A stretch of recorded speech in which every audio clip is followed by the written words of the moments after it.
Chers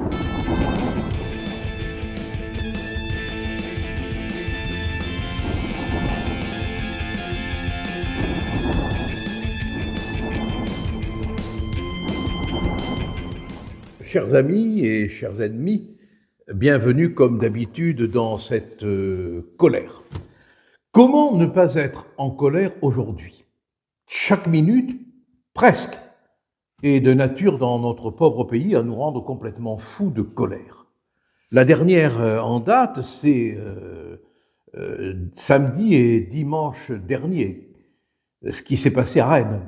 Alors, le drame aujourd'hui, c'est que les événements passent pratiquement inaperçus. On ne tire plus finalement, si ce n'est que brièvement, comme une espèce de télégramme de la pensée, les conséquences de ce qui se produit.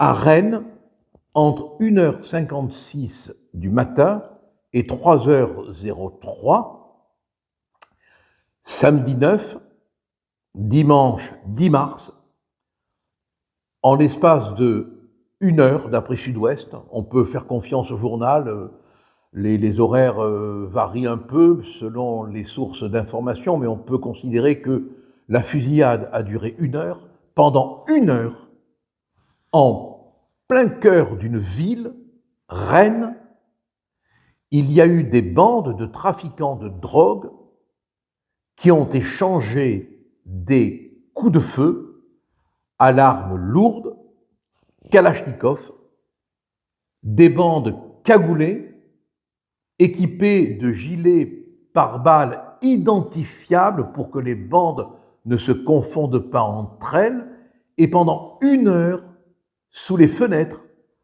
sous les volets clos des habitants, en plein cœur d'une ville comme Rennes, des bandes se sont tirées dessus à l'arme lourde.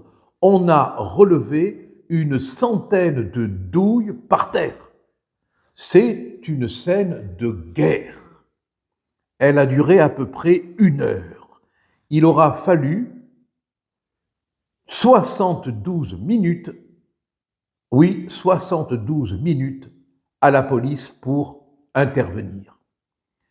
Faut-il faire le procès de la police compte tenu de cette durée pour son intervention ? Certainement pas, parce que la situation est inimaginable et qu'on ne peut pas demander une riposte alors que rien dans l'organisation, dans l'appréhension, dans l'intelligence, entre guillemets, des situations de crime ne permet de l'envisager. On est à l'ouest, pour ne pas dire pire. La situation était imprévisible. Or, pourtant, partout, à Marseille, à Nîmes, on a des situations, pas forcément analogues, mais des situations de crise criminelle qui nous signalent que désormais la France est devenue un lieu de guérilla.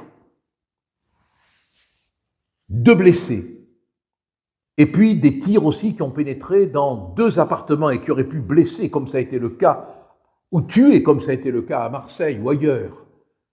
La police est intervenue trop tard, bien évidemment, parce qu'on ne peut pas prévoir, maintenant on va le prévoir, je l'espère, que des scènes de guerre se produisent sur notre sol. Et c'est à ce moment-là, quasiment, que le président de la République nous dit qu'il va peut-être falloir envoyer des troupes au sol en Ukraine, alors qu'il nous faut 72 minutes pour envoyer des policiers au sol, là où il y a un affrontement, sur le sol même du pays. On est dans une situation de crise inimaginable et personne ne veut le voir, personne ne veut l'entendre. Le Parlement est devenu quelque chose d'innommable, d'indéfinissable, d'un niveau incompréhensible même. On confond opprobre avec opprobre, vous vous rendez compte ? Et des députés ridicules, soviétiques, déplacés, perdent leur temps, perdent notre temps à interroger un homme de la qualité de Bolloré, pendant qu'à Rennes, il se produit des drames de celui dont je viens vous parler. Mais quand est-ce qu'on va se réveiller ? Ce pays est foutu. Quand on peut, dans une ville, s'entretuer pendant 1 heure, avec des armes lourdes au risque de blesser, de tuer des victimes absolument innocentes. Vous ne croyez pas que le tocsin sonne et qu'il est temps de cesser de s'en foutre?